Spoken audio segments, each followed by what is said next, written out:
comment garder un plan cul que vous avez fraîchement débusqué. Alors pour garder un plan cul, il y a une première règle qu'il faut absolument connaître. Dans l'histoire, vous êtes le mec. Le mec, c'est celui qui pose le cadre de leur relation. Et si vous ne le faites pas, c'est la fille qui le fera. Et en général, c'est dans un sens contraire à ce que vous souhaitez. Donc ce que je vous recommande pour garder un plan cul, c'est vous qui drivez la relation. C'est vous qui dites la relation, ça va se passer comme ci ou ça va se passer comme ça.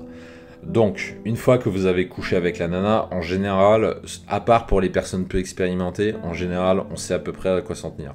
Alors, c'est pas péjoratif, je dis, sauf pour les personnes expérimentées, puisque en général, quand on a peu d'expérience, on a tendance à tomber amoureux très facilement et à s'attacher à la première personne avec qui on couche. Et donc, on n'est pas forcément objectif. Donc, du coup, ce que je recommande à ces gens-là, par défaut, c'est de prendre du recul et de ne pas considérer comme une relation acquise chaque nana avec qui vous couchez. Ensuite, pour tout le monde, une fois que vous avez couché avec la nana, normalement, vous êtes capable de vous faire une opinion. Vous êtes capable de dire, tiens, cette nana a quelque chose de plus. Je sens que ça pourrait être une potentielle copine. On va creuser ça. Ou alors, vous allez vous dire, non, cette nana-là, elle est bien, elle est sexy, elle est bonne, on a bien baisé. Mais il manque un truc, il manque le petit truc qui fait que je vais me poser avec elle. Et ça, elle ne l'a pas. Et je préférais qu'on reste à un plan cul.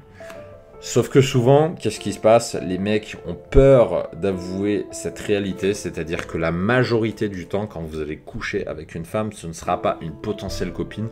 Majoritairement, ce sera une candidate à plan cul, et pas plus, parce qu'elle n'aura pas ce petit truc qui fera que vous vous mettrez en couple avec elle et que vous serez exclusif. Donc à partir de là, vous devez faire preuve de sincérité. Vous devez poser les bases de la relation et vous devez le faire une fois que vous avez couché avec elle. Et aucune fille ne pourra vous reprocher cette sincérité. Donc dites-lui franchement votre ressenti, c'est-à-dire si vous avez envie de la revoir pour des questions de sexe, de passer la nuit ensemble, de regarder des films de temps en temps, mais que vous n'avez pas envie de la présenter à vos copains, que vous n'avez pas envie d'aller plus loin, de la présenter à sa famille, etc., vous pouvez le lui dire.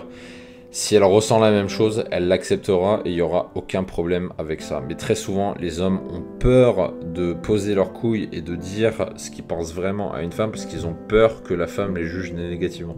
Mais les nanas vont pas vous juger négativement pour ça. Ce que les nanas n'aiment pas, c'est le mensonge, c'est le fait de mentir sur ses intentions. Et comme souvent les hommes ont peur de dire la vérité, et ben ils vont faire miroiter une relation parce qu'ils se disent je vais vendre du rêve sur une pseudo-relation parce que toutes les filles veulent des relations, donc je prends pas de risque. Sauf que très souvent les mecs qui font ça, ils couchent avec la nana et ensuite ils disparaissent. Et comme ils assument pas, bien sûr ils effacent le numéro, ils la bloquent, ce qui leur évite de leur répondre. Sauf que derrière, la nana, elle va s'énerver, elle va commencer à avoir la haine des mecs et ça va impacter tout le monde. Donc en fait, dans un monde idéal, si on voudrait que la drague soit plus simple, ce que je recommanderais à tous les mecs qui écoutent ce podcast, c'est d'être sincère dans vos intentions. Donc dites vraiment ce que vous pensez une fois que vous avez couché avec elle, vous le dites avec la sincérité la plus totale, avec un ton neutre, assumé, vous assumez ce que vous dites, vous le dites jusqu'au bout, et ça se passera très bien.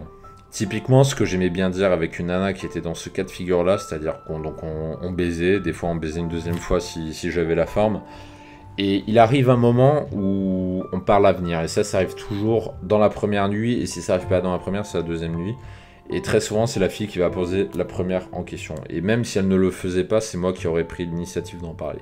Et là, qu'est-ce que je faisais? Je lui disais tout simplement, bah écoute, c'était vraiment cool, j'ai vraiment bien aimé, ça passe super bien le cul avec toi et tout. Mais je me vois pas me poser avec toi. Je sens que tu as pas le truc qui me rend amoureux. Et en ce moment, les relations, c'est pas forcément ce que je veux. Donc, je suis ok pour se revoir, mais je préfère te le dire dès le départ. Je préfère être sincère avec toi, de pas te mentir. J'ai pas envie de te raconter des bobards. Donc, j'aime bien passer du temps avec toi. T'es vraiment quelqu'un de cool. Mais voilà, je veux juste te faire comprendre que entre nous, ça n'ira jamais dans une relation sérieuse parce que je recherche pas ça. C'est pas de ça dont j'ai envie.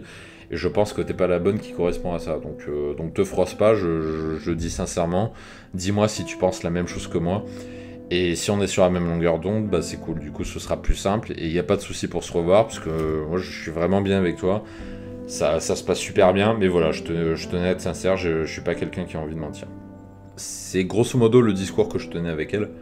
Et je peux vous assurer que ça fonctionnait. Allez, dans 80% des cas. 80% des cas, ça passait.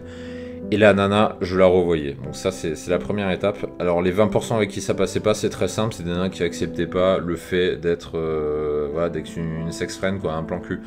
Dans leur interprétation en tout cas. Je parlais pas de plan cul, je parlais de relations libres et compagnie.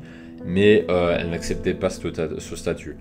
Bonjour, c'est Mike, le dragueur de Paris, alias l'ancien timide devenu séducteur. Vous venez d'écouter un extrait de mon émission Expérience de séducteur. Pour écouter l'émission complète, je vous ai mis tous les liens en description de la vidéo. Pensez également à vous abonner pour être averti de la sortie des prochaines émissions.